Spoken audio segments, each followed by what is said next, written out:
Hello everyone, my name is Peter. Welcome to my presentation for the first assignment.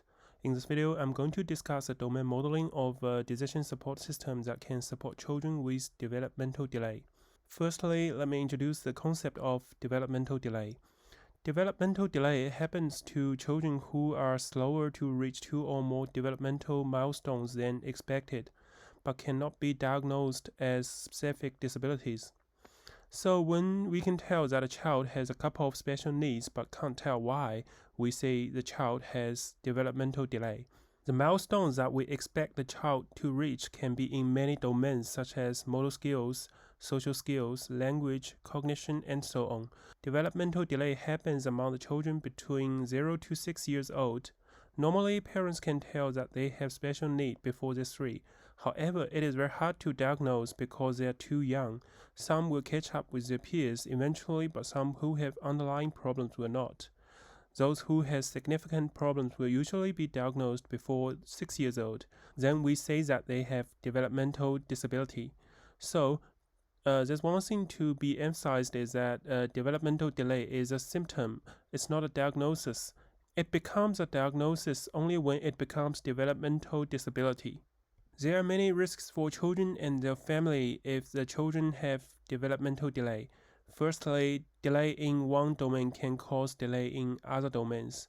An example is that children with delay in hearing may cause a delay in speaking language skills. Children with developmental delay may have negative self-esteem as they have difficulty engaging in group activities. Parents of these children may feel stressful as their children cannot meet their expectation. The stress may bring them mental health problems if it becomes very strong.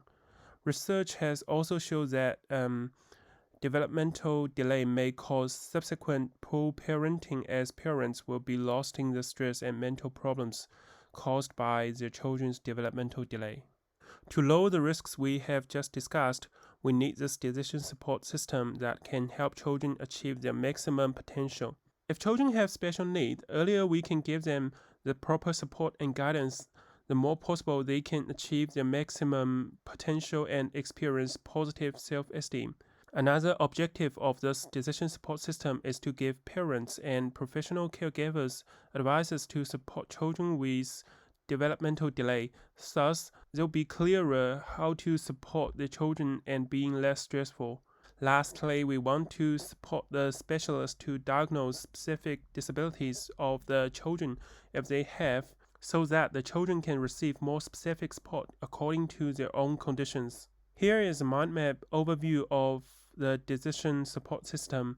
It includes users, input and output data, and the inference engine that will take the input data and give the output data. We are going to look at in details in each part. Firstly, let's look at the users. The users of this system include clinicians, family members, and professional caregivers. Clinicians include general practitioners and nurses who will use the decision support system at the first stage. They will collect input data with the help of family members and professional caregivers, then put the data into the system, get the output, and give suggestions and guidance to family members to support the children and themselves. Specialists are also the users.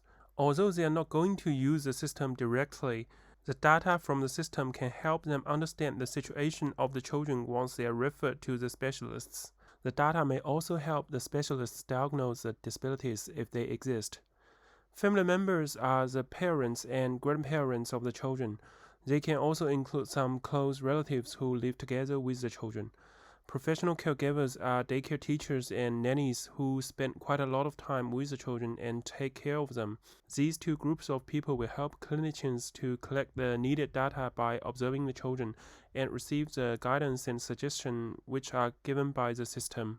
Input data will have details of the child, which include basic information such as ID, name, gender, and date of birth. Then we will have background information like family structure and neighborhood environment. Medical history and conditions will also be included in the input data. Some special conditions such as if they have been abused or experienced poor parenting will also be included. The data of these groups will be used to analyze the reason for developmental delay For example, family events such as the arrival of a new baby may cause the children to have delay for a short while. As for medical condition, something like born preterm, experiencing illness within the first few months of life may cause developmental delay. Lastly, the system will require the delay domains, which can be classified into three groups: physical, conceptual, and social emotional. Physical data are the objective record of the child's body condition. Specifically, here the other record can include the result of health check the child has done, if applicable, such as radiology, MRI, or EEG. Conceptual data will have their skills in language, literacy, and numeracy, while social emotional is the record of their behavioral problem if they have. The data of delay domain will be analyzed to predict whether the child has developmental delay or not. Next, let's look at the output data. Firstly, the system will give a result whether the child has a developmental delay or not. If the child does not have developmental delay, then no suggestion is needed. Otherwise, it will provide some suggestion for the child, which include if the child need to do some further health check. Some learning resources and healthcare product might be helpful for the child to catch up, as well as expected environment that is good for the child. Family and caregivers will also get some suggestions, which are some resources that can help them better understand the symptoms and guide them how to support the child. If they need some parenting training, it will also be suggested.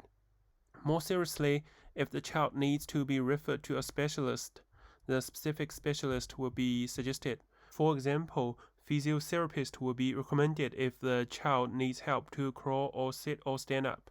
Also, some organizations may be suggested to the family. The organization will be the group of family with children facing the similar developmental delay. Research indicates that contact a family can provide support to families even if their child does not have a diagnosis. Lastly, in the system, let's look at the inference engine. Firstly, the inference engine will take useful data from basic information such as age and gender, as well as the data from the delay domain to do predictions through data mining. It will use both regression and decision tree to double confirm its results. Then it will give a result whether the child has developmental delay or not. If not, then it's the end. Nothing more need to be done except telling the parents the child is all good. Otherwise, the inference engine will take the intermediate result to map the background information, medical conditions, and specific conditions to try to find the reasons for the developmental delay. Afterwards, it will give specific suggestions and reference based on the find. Again, here is the overview of the mind map. Mainly, this decision support system will support general practitioners and nurses in clinics in their practices when parents come to seek advice for children who may have developmental delay. For families with children with developmental delay, this system will give suggestions and guidance to encourage proper parenting and caregiving. Furthermore, if the child is referred to a specialist to receive extra support or diagnosis, the data in the system can help the specialists in their practice. Lastly, the system uses data mining to predict their result and give suggestions. The collected data can be used to do more data mining to improve its accuracy. As for limitations, the system requires careful and in-depth observation on children by multiple parties, including clinicians, family, and professional caregivers, which is very time-consuming and need all parties to have some basic professional knowledge. Also, as most of the input data are nominal, encoding and inputting them will require huge workflow. Lastly, the system relies heavily on data mining technology, so it will need a huge amount of data at the very beginning to be mined to make sure the accuracy of the system. Here are my references, and thank you all for watching.